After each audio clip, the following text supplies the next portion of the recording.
Hello friends, अगर आप भी इंग्लिश अच्छे से बोलना चाहते हो तो इस वीडियो को एंड तक ज़रूर देखना, आपको बहुत कुछ सीखने को मिलेगा। सो फ्रेंड्स, बिना किसी देरी के शुरू करते हैं आज की वीडियो और देखते हैं आज का अपना पहला सेंटेंस। सो फ्रेंड्स, यहाँ पर ये बोल रही है कि मुझे यकीन नहीं हो रहा तुमने कैलिफोर्निया में काम करने का मौका गवा दिया। सो फ्रेंड्स, थोड़ा ध्यान से देखना क्योंकि यहाँ पर हम एक फ्रेजल वर्ब का यूज़ करेंगे। यहाँ पर इस लड़के से कह रही है कि मुझे यकीन नहीं हो रहा यार, मैं यकीन नहीं कर सकती। आई कांट बिलीव यानी मुझे यकीन नहीं हो रहा you passed up the opportunity to work in California, तुमने कैलिफोर्निया में काम करने का मौका गवा दिया। तो यहाँ पर हमने एक फ्रेजल वर्ब का यूज़ किया है जो कि है पास अप। पास अप का मतलब होता है कोई आपको मौका मिला और आपने उस मौके को गवा दिया।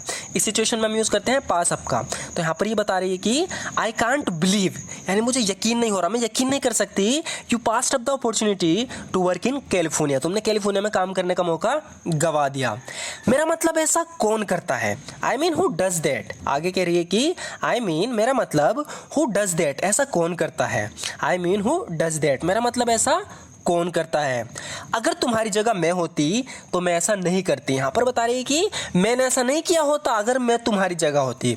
इस इंग्लिश में बोलेंगे I wouldn't have done that. I wouldn't have done that यानी मैंने ऐसा नहीं किया होता। इफ़ आई वर यू का मतलब है कि अगर मैं तुम होती, यानी अगर मैं तुम्हारी जगह होती। I wouldn't have done that if I were you, अगर मैं तुम्हारी जगह होती तो मैंने ऐसा नहीं किया होता। अब जो हो गया उस पर पछताने का कोई फ़ायदा नहीं। आगे बोल रही है कि अब जो हो गया उस पर पछताने का कोई फ़ायदा नहीं। इसे थोड़ा ध्यान से देखना क्योंकि यहाँ पर हम एक ईडियम का यूज़ करेंगे जो कि है crying over spilled milk. Crying over spilled milk का मतलब है कि कुछ हो गया उस पर हम पछता रहे हैं बैठे हुए। तो यहाँ पर ये कह रही है कि now it's no use crying over spilled milk, यानी अब जो हो गया उस पर पछताने का क्या फ़ायदा। Now it's no use crying over spilled milk, अब जो हो गया उस पर पछताने का क्या फ़ायदा। जो तुम्हें सही लगा तुमने किया। आगे कह रही है कि you did what you felt was right, you did what you felt was right यानी तुमने वही किया जो तुम्हें सही लगा। you did what you felt was right। और अब हम इस बारे में कर भी क्या सकते हैं। and there is nothing we can do about it, and there is nothing we can do about it। आगे कह रही है कि और अब हम इस बारे में कुछ नहीं कर सकते, हम कर भी क्या सकते हैं। and there is nothing we can do about it, तो बेहतर होगा कि हम इसे भूल ही जाएं। आगे बोल रही है कि so it's better we forget about it, so it's better we forget about it. कह रही है कि तो बेहतर होगा कि हम इस बारे में भूल ही जाएं, बेहतर है हम इस बारे में भूल ही जाएं। So it's better we forget about it, जितनी जल्दी ये भूल जाएं उतना अच्छा। सो फ्रेंड्स, इस तरीके से हम बोलते हैं ना कि चीज़ को कि जितनी जल्दी हम इसे भूल जाएं उतना अच्छा। तो इसे इंग्लिश में हम इस तरीके से बोलेंगे the sooner we forget it, यानी जितनी जल्दी हम इसे भूल जाएं, the sooner we forget it the better, उतना अच्छा। The sooner we forget it the better, जितनी जल्दी हम इसे भूल जाएं उतना अच्छा। चलो चलकर पार्टी वार्टी करते हैं। तो ये बात करने के बाद ये इससे कह रही है कि चलो चलकर पार्टी वार्टी करते हैं। सो फ्रेंड्स, इस तरीके से हम बोलते हैं ना चाय शाय पीते हैं, पार्टी वार्टी करते हैं, तो इसके लिए हम यूज़ करते हैं और समथिंग का। लास्ट में हम बोलेंगे और समथिंग। जैसे यहाँ पर ही कह रही है कि well let's go and have party or something, well let's go and have a party or something. चलो चलकर पार्टी वार्टी करते हैं। Well let's go and have a party or something. तो पार्टी वार्टी यानी जो वार्टी इस तरीके से वर्ड आते हैं ना, पानी शानी, चाय वाय, पार्टी शार्टी, तो इसके लिए हम और समथिंग का लास्ट में यूज़ करते हैं। इसका एक और एग्जांपल देखेंगे आगे। पहले आप ये देखो, आगे बोल रही है कि मैं यहाँ बैठे बैठे थक गई हूँ। कह रही है ना कि चलो चल के पार्टी शार्टी करते हैं, मैं यहाँ बैठे बैठे थक गई हूँ। इस इंग्लिश में बोलेंगे I am tired of just sitting here, I am tired of just sitting here यानी मैं यहाँ बैठे बैठे थक गई हूँ। I am tired of just sitting here. चलो चाय वाय पीते हैं। अब यहाँ पर भी कह रहा है तो इस इंग्लिश में बोलेंगे लेट्स हैव टी और समथिंग, लेट्स हैव टी और समथिंग। चलो चाय वाय पीते हैं, लेट्स हैव टी और समथिंग। वो कुछ नहीं करेगा, वो सिर्फ बातें बनाता रहेगा। यहाँ पर ये किसी लड़के को कह रहे हैं कि जो सबको अपने झांसे में लाता है बातें बना के, यानी कुछ नहीं करता, दूसरों को झांसे में लाता है, बातें बनाता रहता है। तो उसके बारे में कह रही है कि ही वॉन्ट डू एनीथिंग यानी वो कुछ नहीं करेगा। He won't do anything, he will just keep bluffing. Bluffing मतलब बातें बनाना, झांसे में लाना दूसरों को, उल्टी सीधी बातें बना के। तो बता रही है कि he won't do anything, he will just keep bluffing यानी वो कुछ नहीं करेगा, वो सिर्फ बातें बनाता रहेगा। मैं जानती हूँ वो शुरुआत से ही झांसा दे रहा है, मतलब शुरुआत से बातें बना रहा है, झांसा दे रहा है। इसे इंग्लिश में बोलेंगे I know he has been bluffing all along. All along का मतलब होता है शुरुआत से ही। बता रहे कि आई नो मैं जानती हूँ, he has been bluffing all along, मैं जानती हूँ शुरुआत से ही झांसा दे रहा है। वो हर समय शेख ही मारता रहता है यानी बड़ी बड़ी बात करता है, शेख ही बखेरता रहता है। तो बता रही है कि he keeps on boasting all the time, he keeps on boasting all the time, यानी वो हर समय शेखी मारता रहता है। He keeps on boasting all the time. अगर मेरी कही बात का तुम्हें बुरा लगा हो तो प्लीज़ मुझे माफ़ कर देना। यहाँ पर ये कह रही है कि please forgive me if you were offended by what I said. Please forgive me if you were offended by what I said. तो इसने कोई ऐसी बात कह दी जो बुरा लग सकता था सामने वाले को, तो कह रही है कि अगर मेरी कही बात जो मैंने कहा अगर तुम्हें उससे बुरा लगा हो तो प्लीज़ मुझे माफ़ कर देना। Please forgive me if you are offended by what I said. मेरा मतलब तुम्हें ठोस पहचाना नहीं था।